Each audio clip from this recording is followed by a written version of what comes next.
नमस्कार दोस्तों। एचएसएससी की तैयारी कर रहे सभी स्टूडेंट्स का इस स्पेशल एक्सप्लेनर में बहुत बहुत स्वागत है।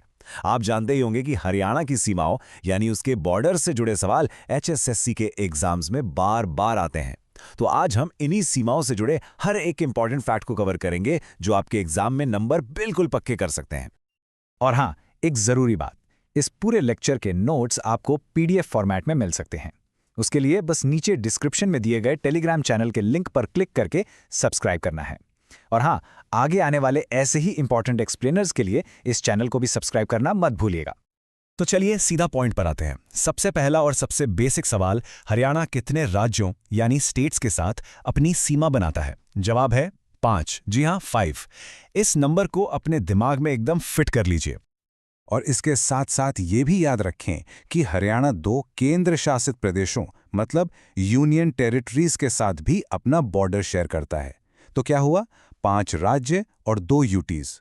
बस ये 2 नंबर्स इस पूरे टॉपिक की नींव हैं। अच्छा, एक बहुत ही मज़ेदार बात यह है कि एग्ज़ाम लेने वालों को ना एक्सट्रीम्स पूछना बहुत पसंद है। सबसे लंबा कौन, सबसे छोटा कौन। तो चलिए इस सबसे ज़रूरी सेक्शन को थोड़ा डिटेल में समझते हैं। तो मैं आपसे एक सवाल पूछता हूं, जरा सोचिए, हरियाणा की सबसे लंबी सीमा किस स्टेट से लगती है और सबसे छोटी? ये एचएसएससी का एक फेवरेट पेट क्वेश्चन है दोस्तों। और ये रहा इसका जवाब। हरियाणा की सबसे लंबी सीमा है राजस्थान के साथ पूरे 1262 किलोमीटर। वहीं दूसरी तरफ सबसे छोटी सीमा है उत्तराखंड के साथ सिर्फ और सिर्फ 11 किलोमीटर। सोच सकते हैं आप, जस्ट 11 किलोमीटर्स। तो ये दोनों फिगर्स 1262 और 11 आपको बहुत अच्छे से याद रखने हैं। चलिए अब आगे बढ़ते हैं। देखिए, इन सभी राज्यों को याद रखने का सबसे अच्छा तरीका क्या है? अपने दिमाग में हरियाणा का एक मैप बना लेना। तो आइए मेरे साथ हरियाणा की सीमाओं का एक वर्चुअल टूर करते हैं।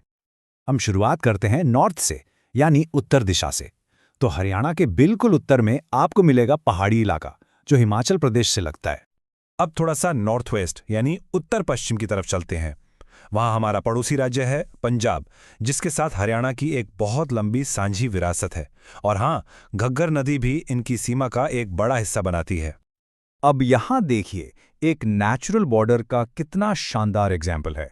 हरियाणा के पूर्व यानी ईस्ट में है उत्तर प्रदेश, और इन दोनों राज्यों के बीच सीमा का काम कौन करती है? यमुना नदी। ये आपके एग्जाम के लिए एक सुपर इंपॉर्टेंट पॉइंट है। और आखिर में साउथ और वेस्ट यानी दक्षिण और पश्चिम दिशा में एक बहुत बड़ा इलाका कवर करता है राजस्थान। इसके बारे में तो हम पहले ही जान चुके हैं कि इसके साथ हरियाणा की सबसे लंबी सीमा है। तो राज्यों की बात तो होगी। अब आते हैं उन 2 यूनियन टेरिटरीज पर जिनका हरियाणा के साथ एक बहुत ही खास रिश्ता है। पहला है चंडीगढ़। बिल्कुल सही, ये हरियाणा के उत्तरी छोर पर है और पंजाब और हरियाणा दोनों की जॉइंट कैपिटल यानी संयुक्त राजधानी है। और अब आते हैं सबसे जरूरी पॉइंट पर, दिल्ली। हम सब जानते हैं, भारत की राजधानी। लेकिन क्या आपको पता है कि दिल्ली 3 तरफ से हरियाणा से घिरी हुई है? जी हां, नॉर्थ से, वेस्ट से और साउथ से। ये ज्योग्राफिकल डिटेल एचएसएससी एग्जाम्स में कई बार पूछी जा चुकी है। इस पर खास ध्यान दीजिएगा।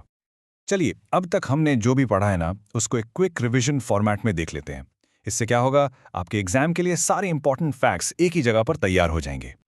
तो आइए इस टेबल को आराम से देखते हैं। सबसे ऊपर नॉर्थ में पहाड़ी इलाका यानी हिमाचल प्रदेश, फिर नॉर्थ वेस्ट में पंजाब, ईस्ट में है उत्तर प्रदेश जिसे यमुना नदी अलग करती है। ये नेचुरल बॉर्डर वाला सवाल बहुत आता है। और ईस्ट में ही है हमारी सबसे छोटी सीमा उत्तराखंड के साथ, सिर्फ 11 किलोमीटर। उसके बाद साउथ और वेस्ट में है सबसे लंबी सीमा राजस्थान के साथ, पूरे 1262 किलोमीटर। और आखिर में 2 यूटीज, चंडीगढ़ हमारी जॉइंट कैपिटल और दिल्ली जिसे हरियाणा ने 3 तरफ से घेरा हुआ है। इस टेबल का एक स्क्रीनशॉट तो बनता है।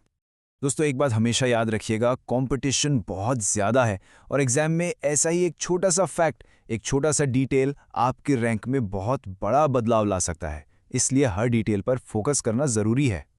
तो जाते जाते आपके लिए एक सवाल छोड़कर जा रहा हूं। अब जब हमने यमुना नदी की इतनी बात की है, तो आप बताइए, ये हरियाणा के कितने जिलों से होकर गुजरती है? अपना जवाब नीचे कमेंट्स में ज़रूर लिखिएगा। All the very best.